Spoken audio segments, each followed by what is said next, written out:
Partai Demokrat belum melabuhkan koalisi dengan partai lain sejak tak lagi bersama Partai Keadilan Sejahtera dan Partai Nasional Demokrat. Kemana perahu Partai Demokrat akan berlabuh dalam pemilu 2024? Masih bergabung bersama kami Direktur Eksekutif Parameter Politik Indonesia, Adi Prayitno. Bang Adi, menurut Anda, apa langkah yang akan diambil oleh Partai Demokrat? Ya, saya kira kalau kita membaca kecenderungan rata-rata, Demokrat itu akan mempertimbangkan tiga opsi. Opsi Hmm, pertama itu bergabung dengan Prabowo Subianto, opsi kedua itu bergabung dengan Ganjar Pranowo, dan sangat mungkin opsi yang ketiga itu Demokrat bersama dengan partai politik yang lain seperti P3 dan PKS mencoba untuk membentuk poros politik yang keempat ya.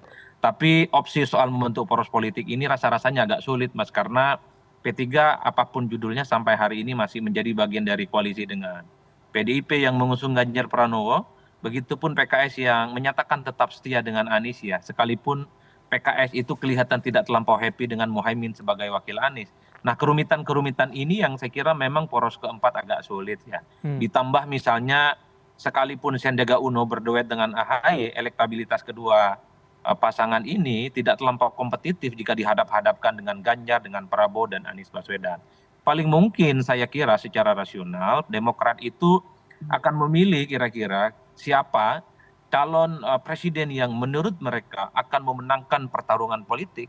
Demokrat pastinya berhitung. Tak ada cerita lagi di 2024 itu berkongsi dengan mereka yang potensial kalah, Mas. Hmm. Ini tentu untuk menyelamatkan bagaimana karir politik Demokrat ke depan dan termasuk bagaimana menyelamatkan langkah-langkah politik AHY di masa yang akan datang.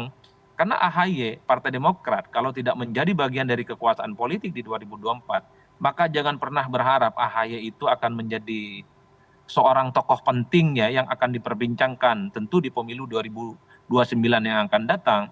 Karena kalau kita melihat kecenderungan secara umum, calon-calon pemimpin bangsa itu adalah mereka yang biasanya memiliki jabatan politik secara strategis. Kenapa Prabowo ataupun Ganjar Pranowo sampai saat ini itu kuat? Ya karena Ganjar adalah Menhan, menterinya Jokowi. Kenapa Ganjar misalnya selalu populer dan elektabilitasnya tertinggi misalnya ya karena Ganjar ini adalah mantan anggota dewan yang kemudian jadi gubernur 2 periode. Begitupun dengan Anies Baswedan adalah mantan gubernur Jakarta yang cukup tersohor dengan isu-isu politik agama di 2017 yang lalu. Ada Erick Thohir, ada Sandiaga Uno, ada Ridwan Kamil. Adalah nama-nama besar yang saya kira karena jabatan politik mereka saat ini yang cukup strategis. Oleh karena itu, jika AHY dan Partai Demokrat berpikir bagaimana terus sustain di masa yang akan, tak ada pilihan lagi bahwa Demokrat harus bisa memastikan bergabung dengan capres yang memungkinkan menang di Pilpres 2024 yang akan datang. Saya kira di situ kalkulasi politiknya, Mas. Oke, Bang Adi, berarti tadi Anda katakan bahwa Demokrat punya tiga opsi, tapi pembentukan poros baru sepertinya tidak mungkin terjadi dalam waktu dekat. Terlebih juga pendaftaran juga dimajukan dalam draft PKPU terbaru. Tapi dari antara dua opsi yang tersisa begitu antara Prabowo dan juga Ganjar, lebih mungkin kemana pasnya menurut Anda? Kalau melihat tanda-tanda alam misalnya, Demokrat Hmm, ini sepertinya lebih condong untuk berkoalisi dengan PDIP ya. Beberapa hmm, waktu yang lalu misalnya statement-statement elit Demokrat itu kan mengindikasikan dua hal yang saya kira mengarah untuk menjadi bagian dari Ganjar Pranowo.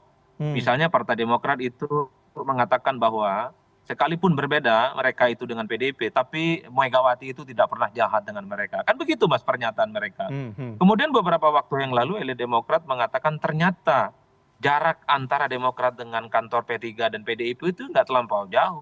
Ini kan tanda-tanda alam di mana sebenarnya Partai Demokrat jauh lebih memberikan kode keras untuk bergabung dengan PDIP, mengusung Ganjar Pranowo. Bahkan misalnya dalam pidatonya beberapa waktu yang lalu kita mendengar bagaimana AHY itu mengutip Soekarno. AHY itu selama ini dalam pidatonya tidak pernah mengutip Soekarno. Bagi Hmm. saya ini adalah tanda-tanda di mana sebenarnya ada kode keras yang coba untuk dimunculkan oleh Partai Demokrat soal kecenderungan politisnya terkait dengan Pilpres 2024 yang akan datang itu adalah panggung depannya, Mas. Tapi kita Hmm. tidak pernah tahu. Karena memang politik itu adalah sesuatu yang di belakang kita tidak pernah terdeteksi secara transparan ya.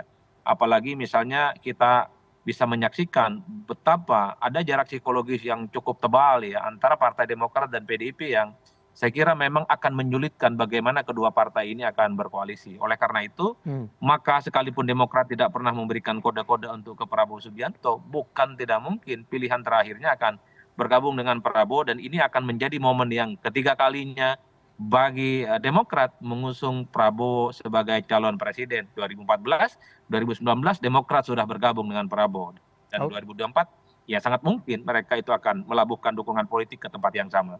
Oke, Bang Adi, kami juga baru dapat informasi Kepala BPO PKK Partai Demokrat mengatakan bahwa akan ada pertemuan dalam waktu dekat dengan Pak Prabowo. Bagaimana Anda melihat ketika memang nantinya Demokrat merapat ke Prabowo? Apakah memang elektabilitas dari kedua ini akan cukup bagus atau seperti apa?